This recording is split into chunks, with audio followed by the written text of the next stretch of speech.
Buenos días, buenas tardes o buenas noches alumnos, espero que se encuentren bastante bien. Vamos a seguir con la temática de la unidad 1, esta es la temática número 3, donde vamos a hablar de grupos y equipos de trabajo. En las clases anteriores habíamos visto todo lo que respecta a las generalidades del quehacer enfermero. Hablamos de la identidad profesional, hablamos del concepto de salud, hablamos de las instituciones y ahora vamos a hablar de aquello que nos encontramos en las instituciones.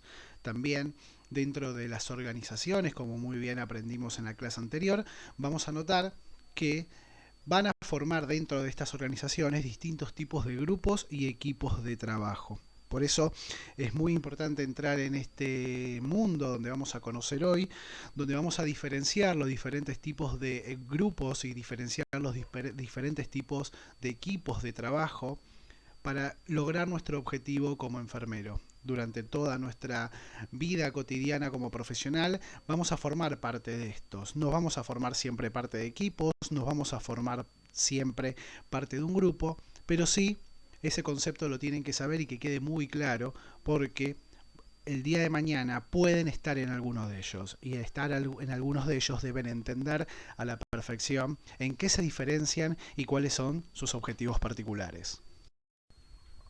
Como dije anteriormente, todas estas clases que estuvimos viendo, por lo menos la anterior, hablamos sobre las instituciones, que son distintos tipos de características que establecen normas y leyes para mantener un orden social. Las organizaciones que nosotros siempre vamos a pertenecer y la cual vamos a estar dentro de ellas va a ser en las instituciones de salud. Como dije anteriormente, todas estas instituciones, dentro de cada una de estas instituciones, presentan organizaciones. La organización habíamos visto que es, como dicen estas cuatro características, son personas de las cuales mantienen una cierta coordinación, comparten objetivos comunes, presenta una organización, una división de trabajo para que cada uno sea responsable en la tarea que tiene a fin, y una integración. Debe haber un orden jerárquico donde presentemos esta organización para el quehacer cotidiano, por ejemplo, dentro de un hospital, sanatorio, etcétera. Dentro de cada organización vamos a encontrar un montón de grupos que ahora vamos a definir. Por eso mi pregunta es, ¿qué son los grupos? Y es lo que vamos a ver y lo que nos va a competir la clase de hoy. Y dentro de esos grupos vamos a ver que existen también equipos. Y la pregunta de la clase de hoy es, ¿qué son los equipos?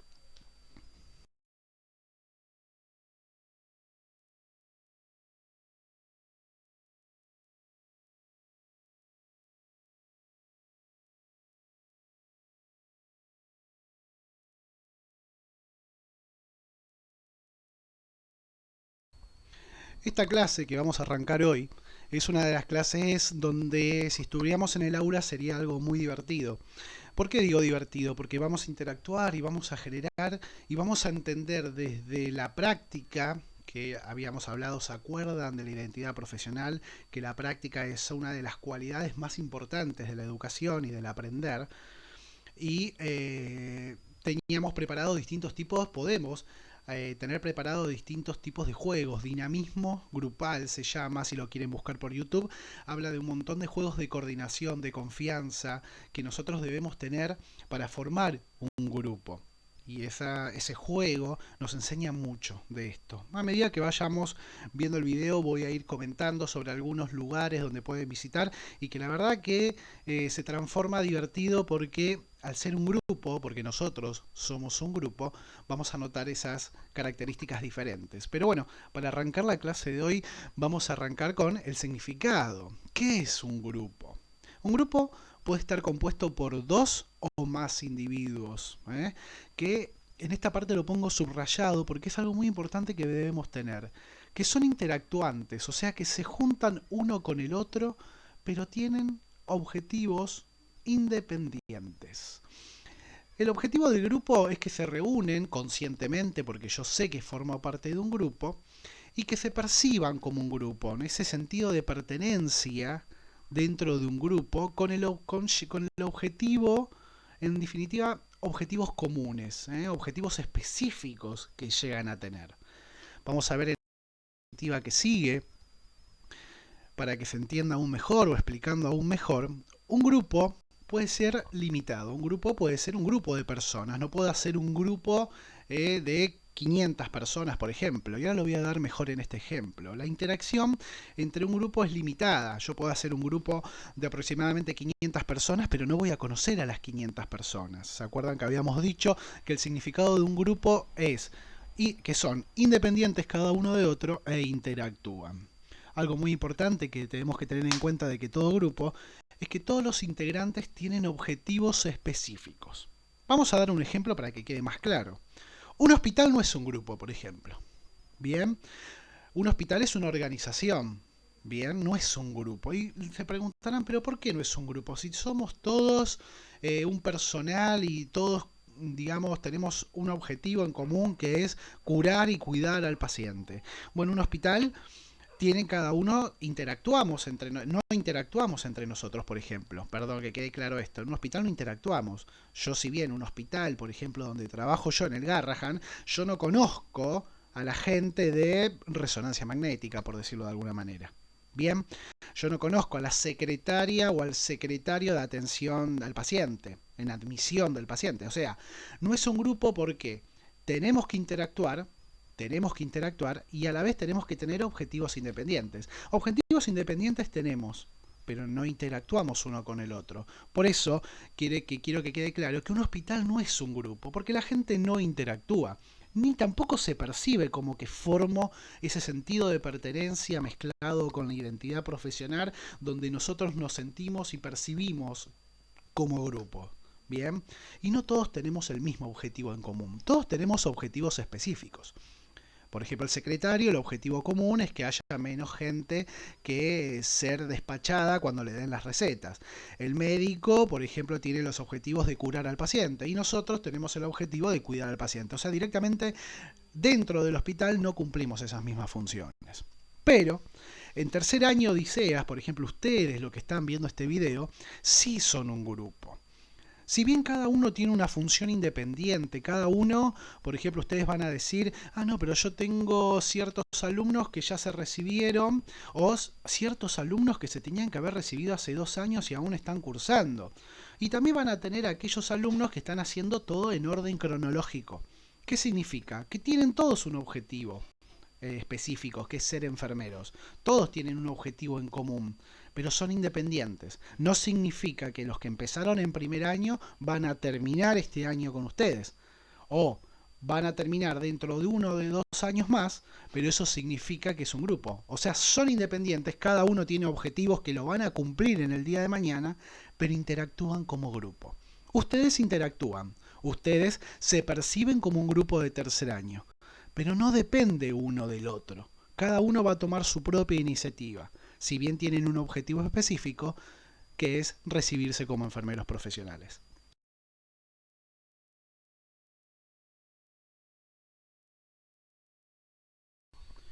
Bien, ahora mi pregunta es, ¿por qué los individuos forman grupos? Ya partiendo del año 1900 aproximadamente, se empezaron a formar distintos tipos de pensamientos a nivel social. Uno de los pensamientos que en esos años comenzaba era la teoría conductista. Es una teoría. ¿Qué significa la teoría conductista? Que todos nosotros, los seres humanos, los individuos, nos basábamos, teníamos respuestas mediante las conductas. O sea, para hacer y bajarlo aún más a tierra, es que distintos tipos de pensadores, sociólogos, psicólogos, pedagogos en ese momento consideraban que la teoría conductista era basada en la conducta del ser humano. En definitiva, nosotros hacíamos ciertas cosas por la conducta. En ese momento se empezaron a estudiar cómo se forma el individuo a nivel personal y el individuo en grupos y el individuo en equipos. Durante muchos años se estuvo pensando este tipo de teoría conductista que estaba basada en la conducta, y justamente en el año 1850, en el año 1950, aparece una de las personas más importantes respecto a las motivaciones que nos llevan a nosotros a formar distintos tipos de grupos. Por ejemplo, la teoría motivacional de Abraham Maslow. Esta pirámide seguramente ustedes ya la conocen, y Maslow decía de que todos los seres humanos tenemos distintos tipos de necesidades. Obviamente para vivir, la necesidad fisiológica. Después tenemos la necesidad de seguridad, desde tener una casa, de tener empleos, de tener una moral, de tener salud.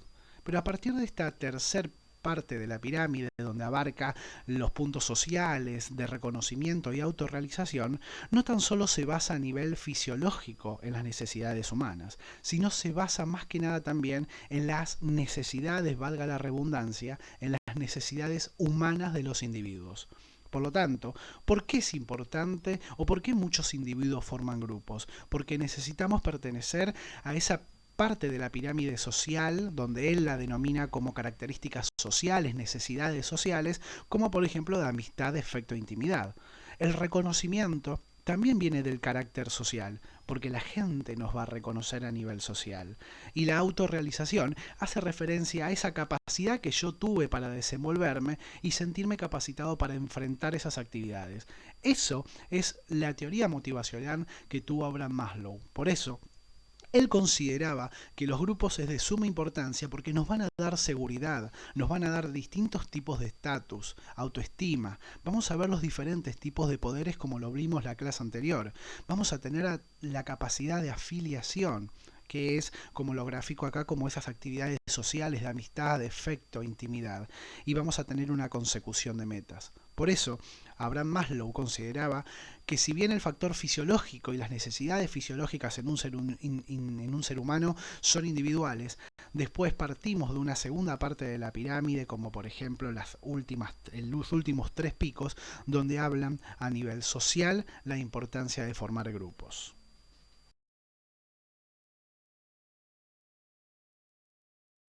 Ahora bien, vamos a seguir con las características de la formación de un grupo.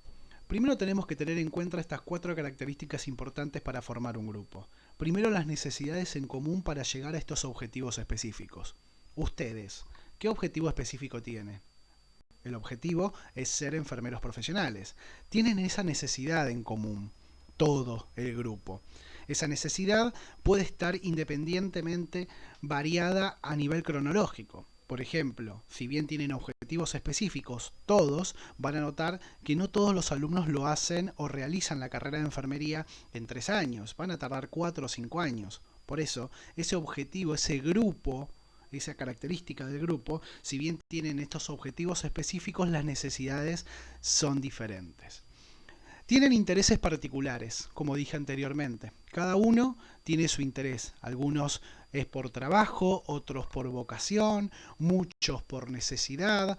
O sea, cada uno tiene intereses particulares. A mí no me interesa el interés que tenga el otro.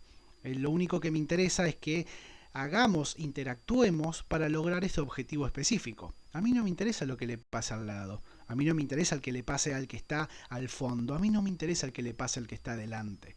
Entonces, si bien tenemos esos intereses particulares de cada uno, el objetivo es tratar de llegar a esa meta específica. Todo grupo tiene una proximidad física e intelectual. ¿Cuántos de ustedes no se juntaron en alguna casa o en algún bar para tratar de recaudar ideas? Y obviamente, cuando hablamos de recaudar ideas, hablamos de la intelectualidad que debemos tener. Esa intelectualidad es la capacidad de comportarnos, la capacidad de coordinar algún tipo de tarea específica de un tema en particular.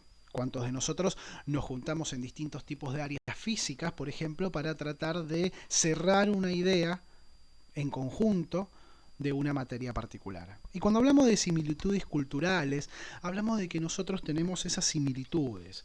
Todos nosotros que formamos un grupo no pertenecemos a diferentes tipos, no de clase social, sino de diferentes tipos de creencias. Si nosotros estamos haciendo, por ejemplo, la carrera de enfermería, es porque debemos tener algún tipo de similitud en lo que tiene que ver con saberes, creencias o pautas de conducta. Cada uno de nosotros estamos ahí porque el objetivo nuestro es cuidar hacia otra persona. Si no, estaríamos haciendo otra carrera. Por eso nos sentimos y tenemos ese sentido de pertenencia como grupo.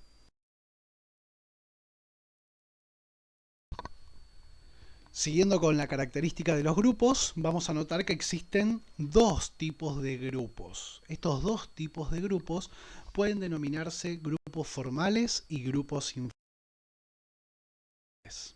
¿Qué significa cada uno de ellos? Ahora vamos a entender un poco por qué existen estos dos tipos diferentes. Tenemos primero el grupo formal.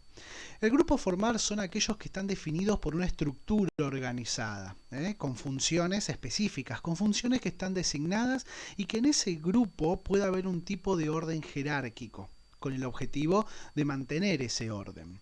Existen dos tipos de grupos dentro de esos grupos formales. Tenemos los permanentes, que por ejemplo es una unidad de organización del trabajo, donde tienen un grupo de mando, como por ejemplo supervisores, que dependen de un jefe para mantener el orden de ese grupo. ¿Correcto? Vamos a dar un ejemplo de un grupo formal permanente, por ejemplo, empresas, la Coca-Cola, la OMS, la Organización Mundial de la Salud, todos forman un grupo. Cada uno tiene una función específica, totalmente independiente, pero se juntan para tratar, por lo tanto, interactúan para saber que ellos forman parte de esa organización. Eso, por ejemplo, hablamos de los grupos formales permanentes. Después tenemos los grupos formales temporarios o temporales, que están creados justamente para una misión específica, una misión particular. Como por ejemplo ustedes, grupos de trabajo. Trabajan juntos para terminar una tarea de algún trabajo práctico de alguna materia determinada.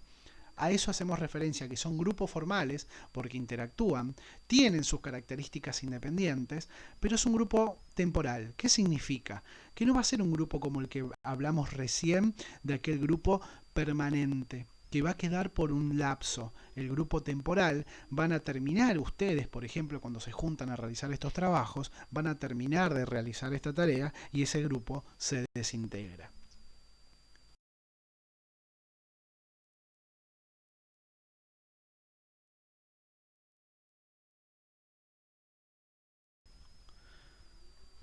Cuando hablamos de grupos informales, hablamos de estas características. Los grupos informales, por ejemplo, son esos grupos donde son alianzas que no son estructuradas, no hay un orden como sí lo había en los grupos formales permanentes. El objetivo es tratar de dar una respuesta a esas necesidades de afiliación que Abraham Maslow había dicho en su pirámide de la teoría de la motivación del ser humano, donde dan respuesta al contacto social. Bien, en los grupos informales es característico de las necesidades de relacionarnos, las necesidades humanas que nosotros tenemos que tener son, por ejemplo, de afiliación y amistad. Como dije anteriormente, Abraham Maslow las caracterizó de forma particular. Por lo tanto, tenemos distintos tipos de grupos de interés, como por ejemplo afiliaciones para alcanzar distintos tipos de objetivos, que es un grupo totalmente informal. Por ejemplo, cuando nosotros queremos donar en UNICEF, queremos donar ciertas cuestiones, es un grupo informal. Porque no interactuamos con el mismo objetivo, pero cada uno tiene su manera independiente de atribuir o retribuir esas cuestiones tanto económicas para tratar de ayudar al otro. Es formando ese grupo de interés, pero después se disuelve. Y también tenemos el grupo más informal y al que todos nosotros disfrutamos, el grupo de nuestros amigos, grupo de amistad. Ese grupo de amistad tienen características en común. Juntarnos para hacer un asado entre amigos y pasarla bien. Ese es un grupo que se va a hacer, se va a juntar 10 o 15 personas, que en mi caso es el grupo de amigos, nos juntamos y después ese grupo se disuelve. Interactuamos entre nosotros, pero cada uno tiene necesidades específicas.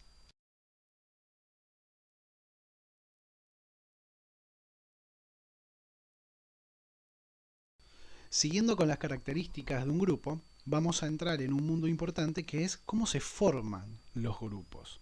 Y van a notar estas 5 etapas para la formación de grupos, que cualquier similitud con la realidad es pura coincidencia. ¿Cuáles de ustedes no formaron parte de un grupo y se van a dar cuenta de que ustedes formaron parte de ellos gracias a estas características? La primera etapa de formación de grupos es la formación. ¿Qué queremos decir con la formación? Es aquel grupo cuando se forma y tenemos algún tipo de incertidumbre de cuál va a ser el propósito de nuestra tarea. si bien tenemos algún tipo de estructura, aún no sabemos cómo se va a formar y cómo va a llegar ese trabajo a terminar con lo propuesto anteriormente.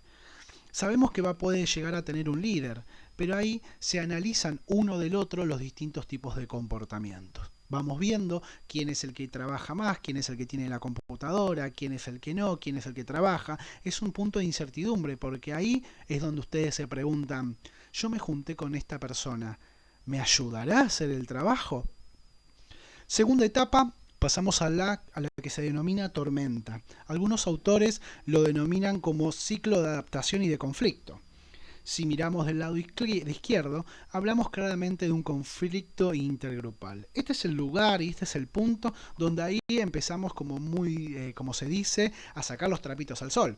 Porque ahí vamos a formar un grupo de 5 o 6 personas, de las cuales 2 van a empezar con, por ejemplo, no, porque tengo mi hijo enfermo, tengo mi familia, tengo a mi papá, tengo un trabajo, ese trabajo me ocupa 12 horas, empiezan justamente con esos conflictos, donde si bien aceptan parte la existencia de esas características que van a tener cada uno, tratan de buscar la manera para bajar esa tormenta. Después, una vez que pasa esa segunda etapa, comienza la etapa de normalización. Cuando habla de la etapa de normalización es cuando ya la estructura se calmó, cuando ya designaron cada uno la tarea que va a hacer y ya empieza a transformarse como una actividad plenamente funcional y aceptada. Ahí es donde realmente ya empiezan a comprenderse y empiezan a conocerse. Una cuarta etapa es la del desempeño. Ya empiezan a tener relaciones más cercanas, empiezan a tener pensamientos coherentes, o sea que ya están encaminados en el trabajo, por ejemplo, donde ahí ya se afianzan como grupo para tener y para llegar a ese final. Una vez que en esta etapa de desempeño, es la etapa donde ya presentan el trabajo final. Y por último, la última etapa es la de la disolución y dispersión. Justamente es cuando ya el grupo llega a su fin, presentaron lo que tenían que presentar y justamente ahí finaliza la quinta etapa de un grupo. Por último, para terminar con las características de un grupo, vamos a definir los distintos tipos de ventajas y desventajas que presentan cada uno de ellos. La ventaja de formar un grupo es que tenemos algún tipo de requerimiento de información y los conocimientos son más completos. Que mejor, por ejemplo, que juntarnos uno con el otro y debatir y confrontar distintos tipos de pensamientos, y esos dos pensamientos nos van a enriquecer tanto al uno como al otro. Lo bueno de un grupo es que hay mayor diversidad de puntos de vista, que muchas veces nosotros, o por lo menos en mi caso, puedo estar erróneo en una idea y que otra persona me la va a corregir. Eso es buenísimo en lo que tiene que ver con las ventajas de un grupo, porque vamos a tener distintos tipos de pensamientos para lograr esta característica. Tenemos otra ventaja, es que tenemos una mayor aceptación de una solución. Justamente cuando nosotros decidimos en un grupo qué es lo que puede ser factible para terminar ese trabajo, por ejemplo en este caso de esa materia, debemos tener una aceptación entre los integrantes del grupo. Y una mayor legitimidad, que el trabajo es legítimo. Bien, al tener diferentes tipos de opiniones, vamos a imponer una conducta, vamos a imponer una manera de pensar, y eso nos va a dar legitimidad en nuestro pensar. ¿Cuáles son las desventajas? Obviamente, absolutamente todas las características del ser humano tiene ventajas y desventajas. Las desventajas, claramente, la primera que yo agrego es que consume tiempo. Todo grupo consume tiempo. Quienes de nosotros no tienen la problemática de que no nos podemos juntar, porque tenemos diferentes características de vida. Otra desventaja es que estamos en continua presión, continua tensión grupal. Son las presiones para conformarse. ¿Cuándo nos juntamos? ¿Dónde? ¿Cómo?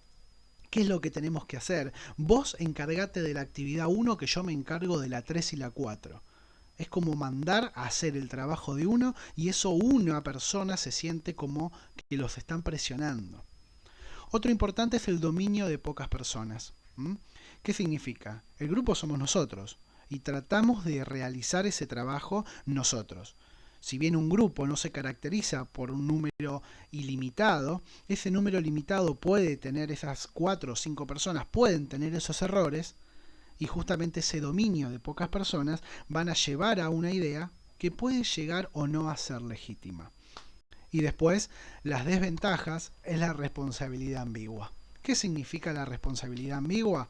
Que uno de nosotros, dentro de ese grupo, nos mandamos un moco, como por ejemplo realizamos una actividad que es totalmente innecesaria, esa responsabilidad no va directamente para esa persona, sino para el grupo o para la persona que sí realizó la pregunta 1, 2, 3 y la pregunta 4 está mal, la responsabilidad es de todo el grupo, no de esa persona que realizó mal esa pregunta.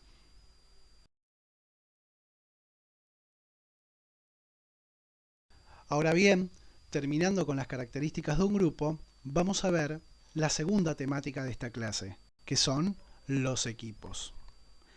¿Qué son o qué es un equipo?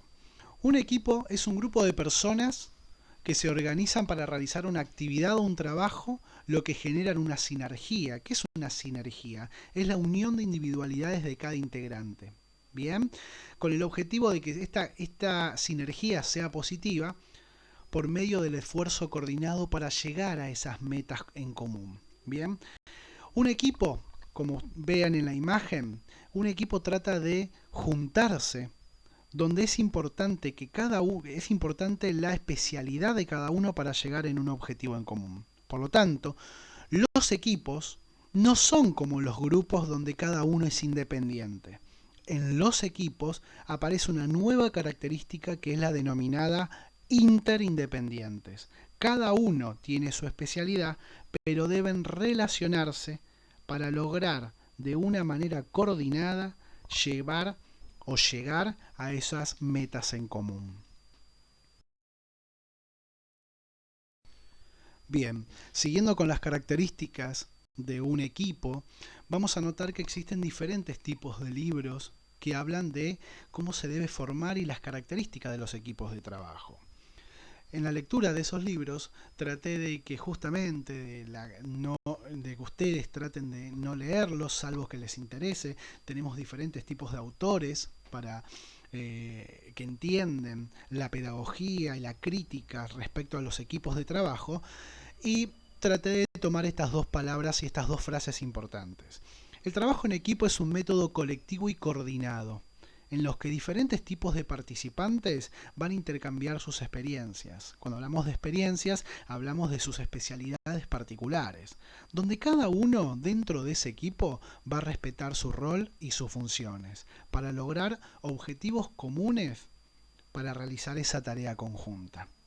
En forma resumida, lo que quiero decir es que cuando se forma un equipo, van a llegar todos a cumplir ese objetivo común. No puede ir uno por otro lado, no.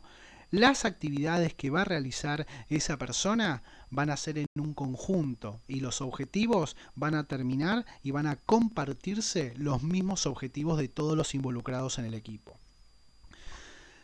Un equipo tiene un número reducido de personas, bien, que tiene capacidades complementarias. Esa palabra la vamos a ver ahora más adelante, donde cada uno tiene un propósito que están comprometidos, tienen objetivos de trabajo y sobre todo tienen un planteamiento. Un planteamiento es un orden de realizar esas funciones, donde la responsabilidad va a ser mutua y compartida. Bien, ¿se acuerdan en la diapositiva anterior que habían visto unas personas en quirófano? Correcto. Mantengan esa idea dentro de sus cabezas.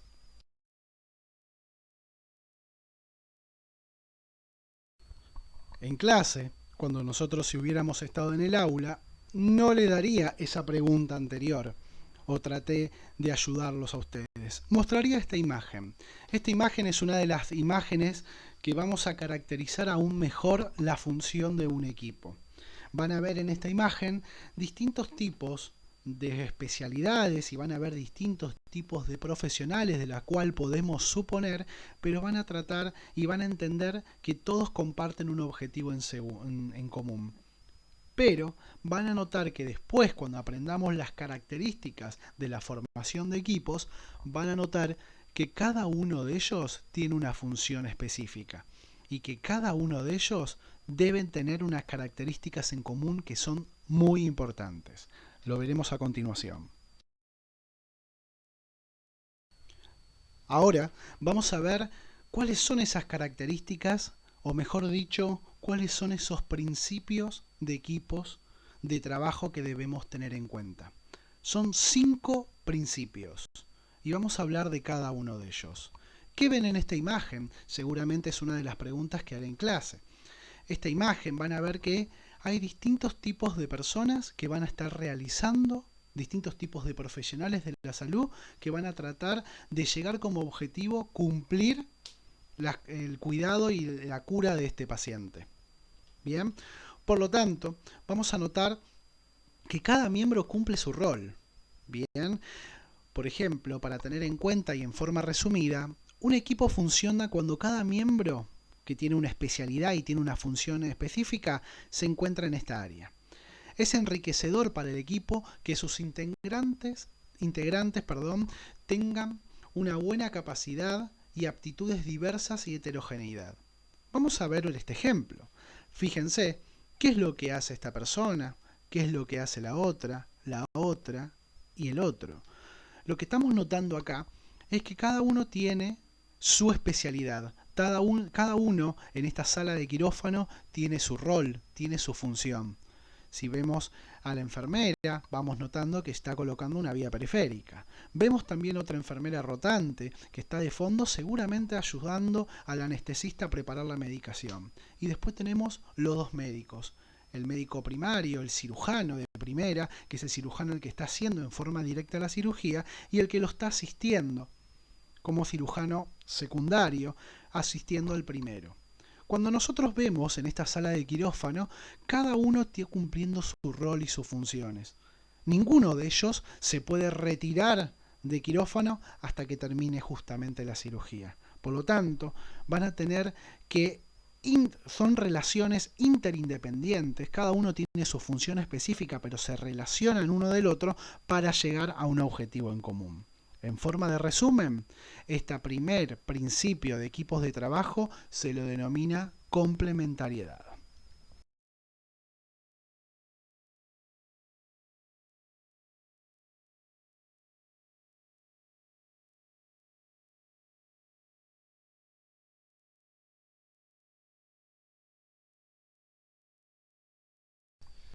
En segunda medida de los principios de los equipos, vamos a ver estas imágenes.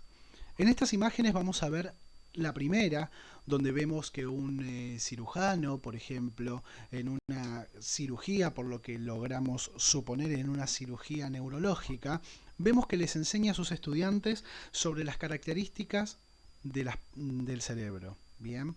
En la segunda imagen vemos como un médico le está explicando a ciertas personas sobre, por ejemplo, puede entender la infraestructura de algún lugar y tratar de coordinar y tratar de ver cómo es la atención, por ejemplo, en este caso, de primaria de la salud. La atención de aquellas personas que entran en la prevención y promoción, siguiendo en el tratamiento y diagnóstico y logrando la rehabilitación. Podemos suponer que esta persona está coordinando esta charla, informándole a cada integrante sobre su hospital.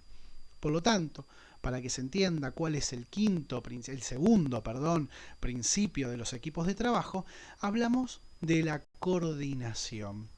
El coordinador es el encargado de ordenar los diferentes aspectos que conforman las actividades de un equipo. El coordinador trata de asegurar justamente el objetivo propuesto y las necesidades para que ese equipo funcione. Para que todo equipo funcione, la segunda característica más importante que debemos tener es la coordinación. Pero esta coordinación debe estar propuesta por una persona denominada líder. El líder, vamos a ver qué significa y los distintos tipos de liderazgo a continuación, después de ver los principios de los equipos de trabajo. Por lo tanto, como segunda característica importante de estos equipos de trabajo, ya vamos a decir la ya nombrada coordinación.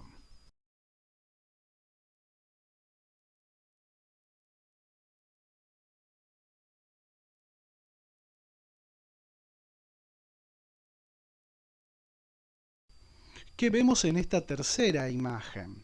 En esta tercera imagen vemos que el grupo de trabajo, en este caso en quirófano, se va a estar hablando uno al otro. Y esto es lo que forma la tercera característica de los equipos.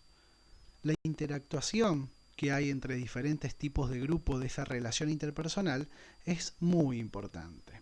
Por eso es importante aprender a escuchar a los demás para comunicarse. Una buena comunicación mejora justamente la competitividad entre los diferentes tipos de organismos. Se adaptan a cambios del entorno, llegan a los objetivos más fácilmente y satisfacen la necesidad de cada uno, sobre todo de cada participante de ese equipo, con el objetivo de controlar esas actividades y fomentar esa buena motivación que van a tener al realizar cualquier tipo de intervención. Por eso uno de los terceros, o el tercer principio importante de todos los equipos, es la comunicación.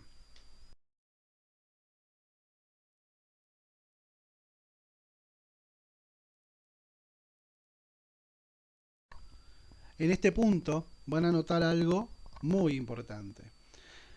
Fíjense sobre todo en la segunda imagen donde el instrumentista está viendo, le está entregando un material quirúrgico al cirujano, donde directamente el cirujano no observa lo que le está entregando al instrumentista. Por lo tanto, ¿cómo se llama eso? Eso se llama confianza. Por eso es importante en todo equipo conocer al equipo en el cual estamos tratando. Ese grupo reducido, como dijimos anteriormente, esa relación interindependiente, deben ser conocidos unos del otro. Yo no puedo formar un equipo con alguien que no conozco. Yo estoy formando un grupo, porque interactúo, pero no un equipo. Por eso la importancia de la confianza dentro de un equipo. En un equipo debemos fomentar esas relaciones para crear un ambiente de trabajo mucho más eficiente, creativo e integrador, donde cada miembro de un equipo debe generar algún tipo de confianza para realizar esas acciones y así lograr los objetivos en común. Por eso, la cuarta característica de estos principios de equipos de trabajo es la confianza entre el equipo, entre los integrantes de cada equipo.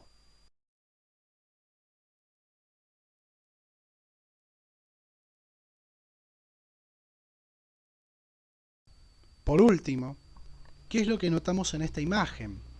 Y notamos las 5 características y los 5 principios de un equipo.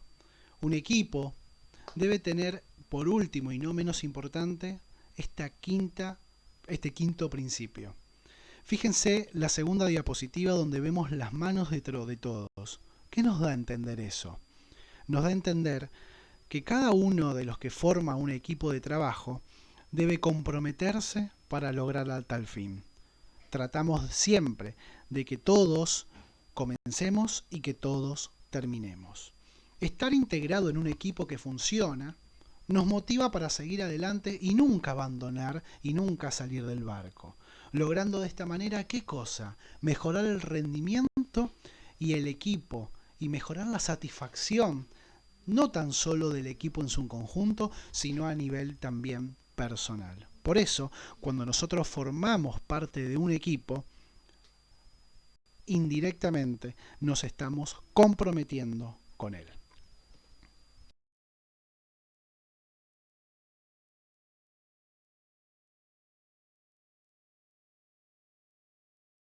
En forma de resumen, lo visto anteriormente, vamos a hablar de los 5 principios de equipo de trabajo. Para lograr una síntesis y que todos quedemos con las ideas claras, vamos a notar qué son nuestros 5 principios de equipo de trabajo, también encontrados como las 5 C. Primero, como habíamos dicho, la complementariedad. Cada miembro domina una disciplina determinada del proyecto. Cada uno de nosotros, de enfermería, como de la parte médica, instrumentista, anestesista, un ejemplo claro en quirófano, vamos a tener nuestras propias funciones y por lo tanto nuestros propios roles con el objetivo de satisfacer esa necesidad del equipo. Segundo punto, la coordinación. Un grupo de profesionales siempre debe tener un líder que coordine, que es el tema que vamos a ver a continuación. También, la tercera C es la comunicación. Debe haber una comunicación fluida, abierta entre los miembros para llegar a satisfacer esas necesidades del equipo. Como cuarto punto, la confianza. Cada integrante del equipo debe confiar uno del otro. Si no existe la confianza, no existe un equipo y se desmorona el mismo. Y por último, el compromiso. Cada miembro debe comprometerse a aportar lo mejor de sí mismo.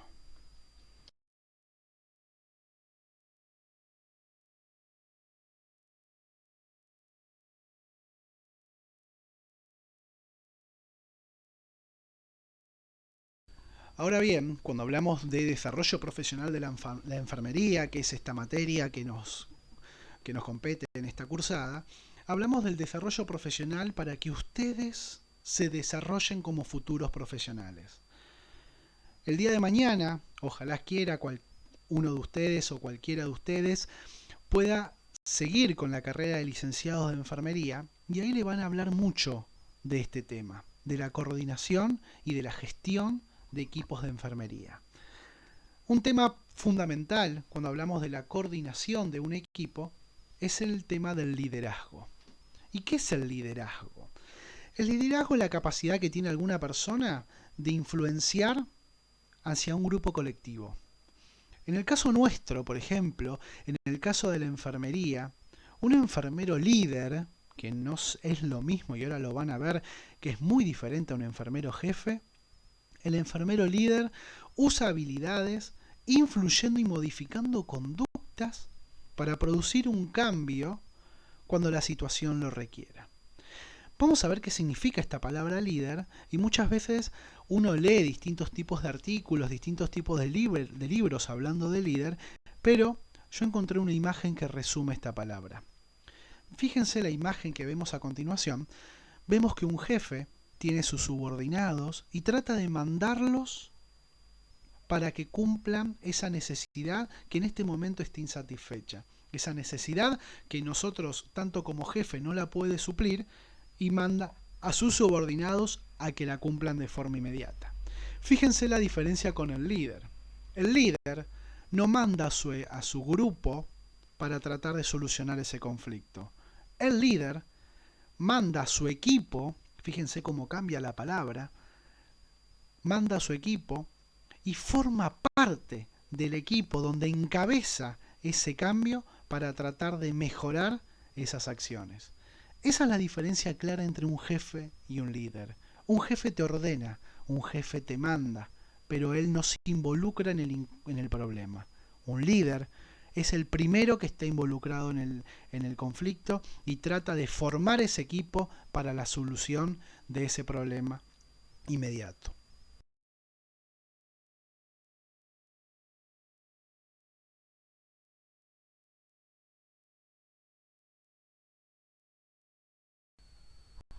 Leyendo varios artículos y leyendo varios libros sobre las características de un líder, anteriormente le mostré mediante una imagen claramente la diferencia entre un jefe y un líder. El líder tiene ciertas características, puntualmente tiene 3 características importantes. Acá no estoy diferenciando entre un buen líder y un mal líder, que ahora vamos a ver las cualidades de los líderes, las cualidades, la calidad del líder que nosotros podemos observar. Pero un líder debe tener estas 3 características fundamentales. Primero, el líder tiene poder, que es la capacidad de inducir o influir sobre las creencias o acciones de ese equipo o de ese grupo.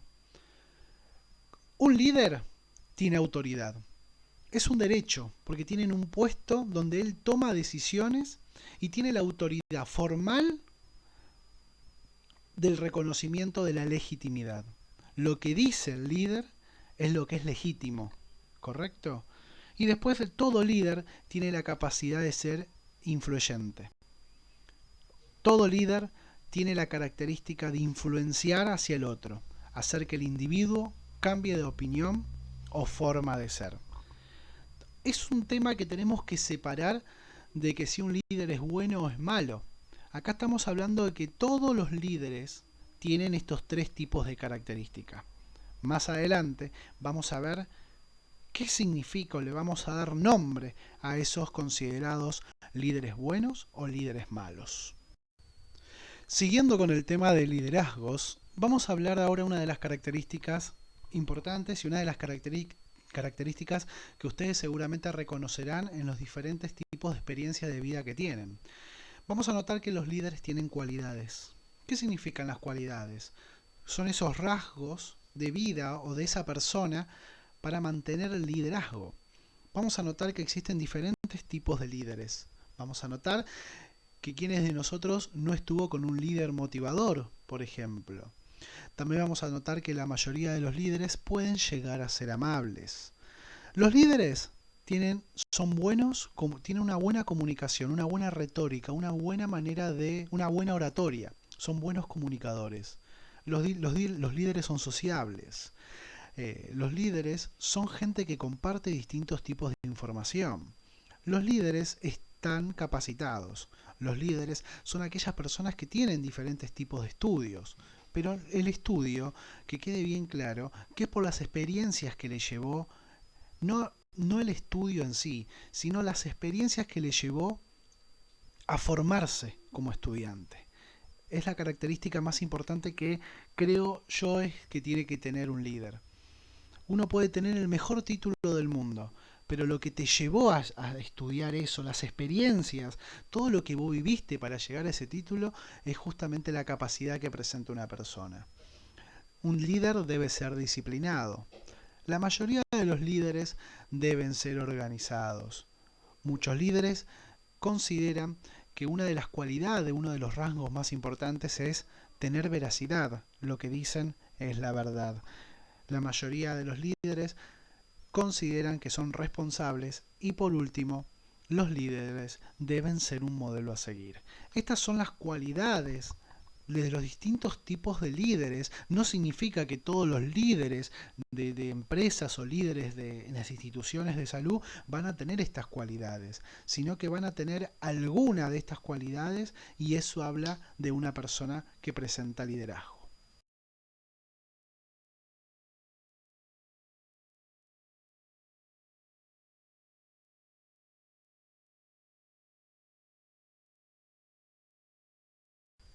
Si bien todas estas cualidades de un líder pueden fomentar a una manera correcta de serlo o a una manera incorrecta, lo denominado buen líder o mal líder. Vamos a notar acá ciertas características de lo que es el buen líder y el mal líder. El buen líder es aquel que tiene actitud. Por ejemplo, una de las frases más importantes que presenta un líder es la ayuda. Por ejemplo, acá cité una palabra para que ustedes vean en claro lo que es un buen líder. La actitud que tienen es díganme, lo ayudo. Es una manera de ayudar al otro de manera motivacional, de alguien que comparte, como dijimos, las cualidades de ser un buen comunicador y sobre todo tener la confianza y estar capacitado para resolver eso. Un líder, un buen líder, siempre va al frente y cree que todo es posible.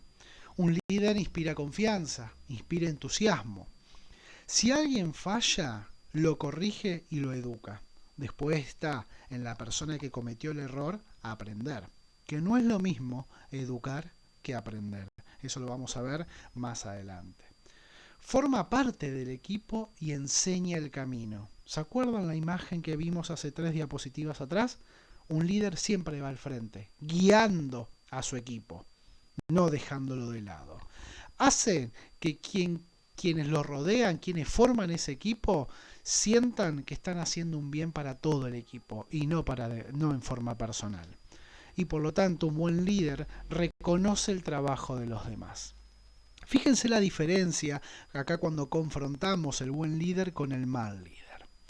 El mal líder también tiene una actitud, pero fíjense la actitud que tiene. Aquí en este lugar el que manda soy yo.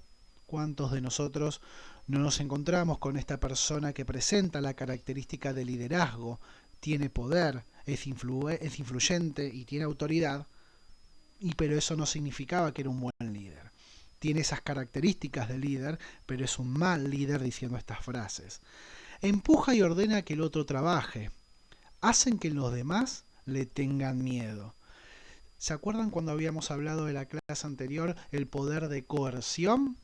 Ese poder que la persona tiene miedo a que su superior lo castigue por ciertos actos. Bueno, el mal líder generalmente produce esto. Es alguien que comete errores y humilla y subestima. El líder es totalmente egoísta. Solo piensa y soluciona las cosas en el momento. No las ve antes y trata de que no pase. Y no reconoce el trabajo de los demás. El líder es totalmente autocrítico y el líder justamente trabaja solo y no promueve el trabajo al equipo. Él ya llegó donde quiso llegar. Punto. Tiene el poder, tiene la autoridad y influencia a los demás. De pésima manera, pero cumple las características de un líder, pero la cualidad de ellos es que entra en la característica de mal líder.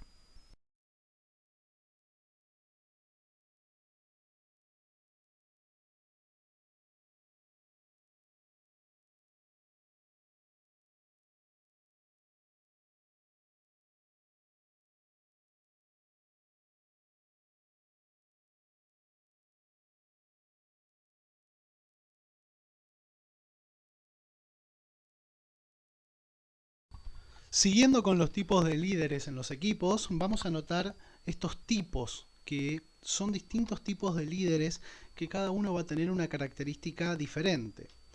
Vamos a observar cada uno de ellos. Existe el líder denominado explorador autoritario.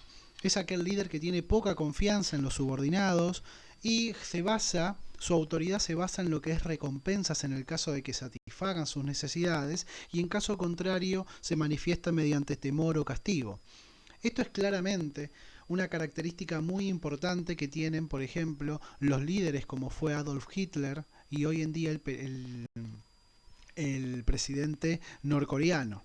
Son características de este tipo de líder muy claras. Este líder son exploradores autoritarios.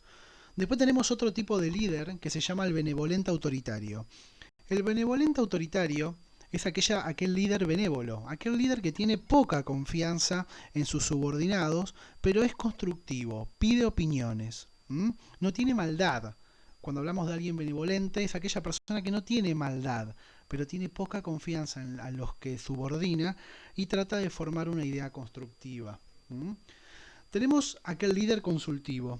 Aquel líder consultivo es aquel líder que se reúne con sus pares para tratar de encontrar algún tipo de solución a la problemática persistente.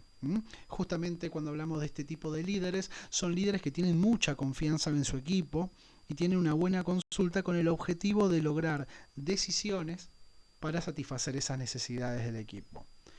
Existen también el tipo de líder democrático participativo.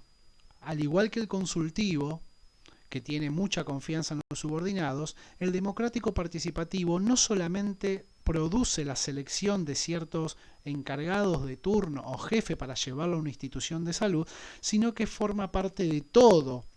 Es como que realiza una encuesta a todo el personal para tratar de llegar a un objetivo. Hoy en día se ve muy poco esto. Generalmente los líderes que hoy en día presentamos son aquellos líderes consultivos donde consultan a las esferas más altas para tratar de entender cuál es la necesidad. El democrático participativo en las grandes empresas que tienen miles de empleados es muy complicado realizarlo. Pero una buena cualidad que tiene estos tipos de líderes es que tienen mucha confianza en su personal. Después tenemos el autocrático. El autocrático, la misma palabra lo dice. El líder autocrático no le importa la decisión de los demás, no le interesa lo que los demás opinen. Él mismo realiza y toma sus propias decisiones, sin importar la opinión de los subordinados. Él toma las decisiones por sí solo, por lo tanto, este tipo de líder autocrático es aquel líder unidireccional. La autoridad, el poder y la influencia que él mismo crea y piense que es lo correcto es lo que él va a denominar para que se cumplan sus acciones o las que él pretende. Por eso puse que es el único que toma sus decisiones. Y después tenés el tipo de líder liberal. En Francia, este tipo de líder liberal es el denominado laissez-faire. Ese no es el que tiene mucha confianza como el consultivo o el democrático participativo. El laissez-faire es aquel que tiene una confianza absoluta en su empresa. Esto puede ocurrir en una empresa con un líder familiar, por ejemplo, una empresa familiar que tenga un líder donde tengamos una confianza absoluta, pero sabemos muy bien en las empresas o instituciones de salud o distintos tipos de organizaciones a nivel mundial que este tipo de líder, laissez-faire, que fue un líder, que fue una postura de liderazgo en la Revolución Francesa, ha cambiado y hoy en día no es tal así de esta manera.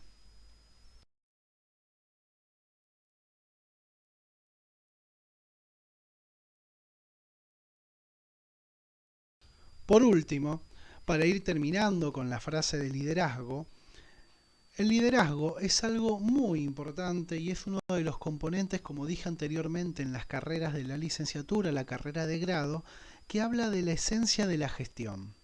Esto es importante, de la cual yo quiero prepararlos a ustedes. Ese es el objetivo de la materia, desarrollo profesional de la enfermería, es desarrollarlos, como dije anteriormente, como profesionales, para que luego ustedes estén abiertos a diferentes opiniones y a lograr opiniones constructivas en lo que tiene que ver con las carreras de grado como las futuras carreras de posgrado. Por eso, para llevar aún mejor la característica de liderazgo, tenemos que entender primero quiénes son los que se benefician. ¿Por qué es tan importante en enfermería saber quién es el líder y quiénes no? Por eso mis preguntas, llevándolo al mundo nuestro que nos compete, que es la enfermería, ¿quién se beneficia con el liderazgo de la enfermería? Todos nosotros podemos, cualquiera de nosotros podemos llegar a ser líderes, pero lo importante, que el único beneficiario por lo cual logremos esta nueva manera de ver las cosas y de llegar a ser un buen liderazgo con ciertas cualidades positivas es el paciente. Por último, ¿quién se beneficia con un buen líder en esta atención en salud? Si tenemos buenos líderes, vamos a mejorar y vamos a mejorar la calidad de atención. Por lo tanto, ¿quiénes son los que se mejoran en este tipo de características cuando logramos un buen liderazgo? El equipo de salud. Se benefician de contar con enfermeras que tienen la capacidad efectiva y participar de diferentes equipos multidisciplinarios. ¿Correcto? Esa es la influencia de entender la importancia de la formación de equipos dentro de una institución con un líder positivo con el objetivo de mejorar la atención hacia el paciente y automáticamente nos va a generar algún tipo de satisfacción en el equipo de salud.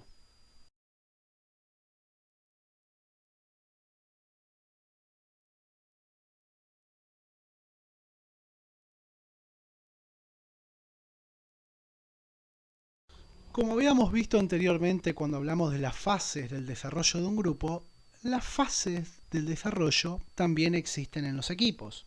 Y vamos a preguntarnos acá, ¿cuándo formamos un equipo?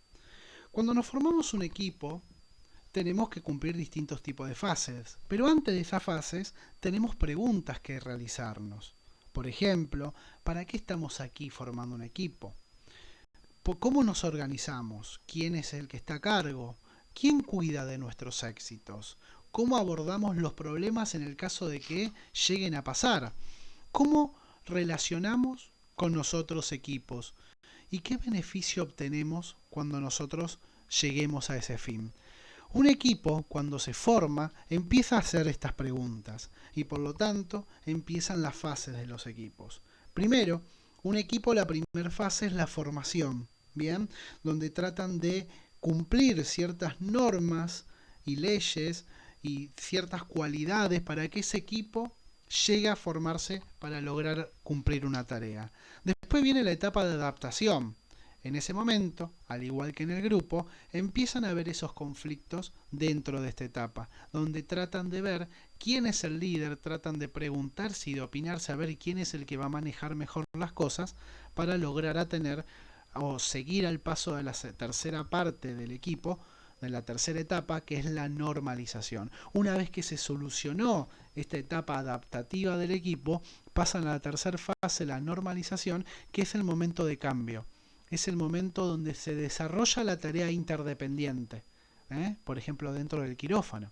Ya una vez hablado, ya una vez formado el equipo, tratan de buscar quién es el líder, y cuando hablamos de la etapa de normalización es cuando ya, por ejemplo, se encuentran en quirófano y las distintas especialidades se intercomunican una con el otra con el objetivo de llegar a ese fin del tratamiento de forma correcta. Y la realización. La realización, como lo dice en la foto, es ya una vez formado el equipo, lograr esa intervención y lograr esa realización de la tarea comandada. Ahora bien, la última diapositiva para hablar de las características de los miembros de los equipos, vamos a notar estas 7 características diferentes. Y para ir cerrando el tema equipos de trabajo. Las características que deben tener todos los miembros para que logremos una de las... acuérdense que tenemos los principios. Una cosa son los 5 principios y otra cosa las características de cada integrante. Los principios ya lo habíamos visto con las 5C.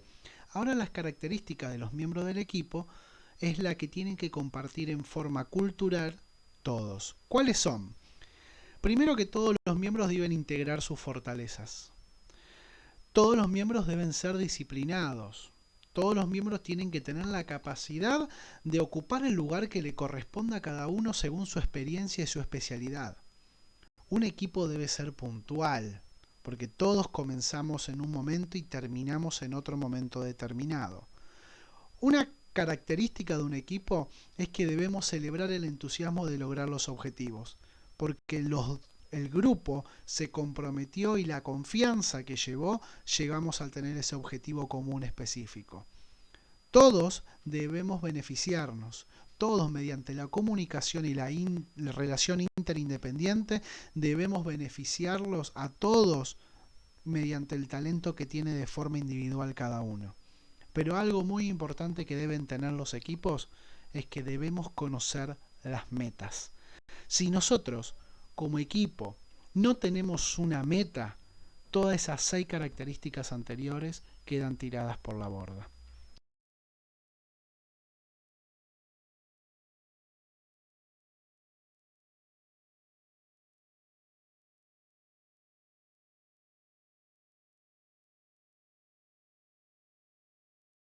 Llegando al fin de esta charla o llegando al fin de esta temática de los grupos y equipos de trabajo, vamos a hacer un breve resumen. Vamos a hacer una breve confrontación para que nos quede claro y que la temática se cierre con una síntesis de lo visto en esta clase de hoy. Vamos a diferenciar 2 columnas, la del grupo del trabajo y la de equipos de trabajo, donde cada una de ellas vamos a tener 4 características importantes. Vamos a notar que en la primera característica, que es la meta, esos objetivos específicos, en un grupo tratan de compartir la información. Cada uno tiene una información diferente donde tratan de compartirla, donde cada uno va a exponer la información que tenga cada uno. ¿Cuál es la diferencia con los equipos? Que en un equipo esa información no es individual, se debe complementar. La primera característica o el primer principio de un equipo de trabajo. Por eso las metas dependen de un desempeño colectivo. Segunda característica, hablamos de la sinergia. ¿Qué hablamos? ¿Qué significa la sinergia? Es la capacidad de tirar todos para el mismo lado, de ir con una meta específica. En el caso del grupo de trabajo, es neutra o negativa. O sea, ¿por qué? Porque si bien queremos llegar a un objetivo, no todos vamos a tirar con la misma fuerza. Como dije anteriormente en los ejemplos de grupo de trabajo, muchos grupos vamos a tratar, como ustedes, el grupo de enfermería de tercer año, cada uno vamos a tener objetivos comunes, pero cada uno va a tirar la soga de diferente manera. Unos no quieren llegar rápido, otros sí quieren llegar rápido. Por eso la sinergia va a ser neutral en un grupo, pero en un equipo siempre va a ser positiva, porque todos vamos a tirar de esa soga para llegar a esos objetivos en común con la misma fuerza. Responsabilidad. En un grupo de trabajo la responsabilidad es individual. La responsabilidad es independiente. Cada uno tiene su manera de ver las cosas y cada uno tiene su razonamiento independiente y la acción independiente. En el caso de un equipo de trabajo, cada uno, si bien tiene un desempeño y un rol y una función independiente por lo cual se formó para estar partícipe en ese equipo, la responsabilidad es mutua, porque todos trabajamos de manera interindependiente. Y por último, las habilidades. La habilidad de un grupo de trabajo puede ser aleatoria, diversas. Algunos pueden tener más conocimiento en matemática, por ejemplo en enfermería, tienen más conocimiento en matemática, en literatura, en cultura, en la práctica. Bien, cada uno tiene sus características. Uno de ellos puede tener computadora, yo tengo impresora. Cada uno tiene sus características personales para realizar ese trabajo en grupo. En cambio, un equipo deben complementarse en un sitio concreto. Las habilidades complementarias hacen referencia a que se deben complementar cada rol y función y acción de cada individuo para llegar al objetivo en común.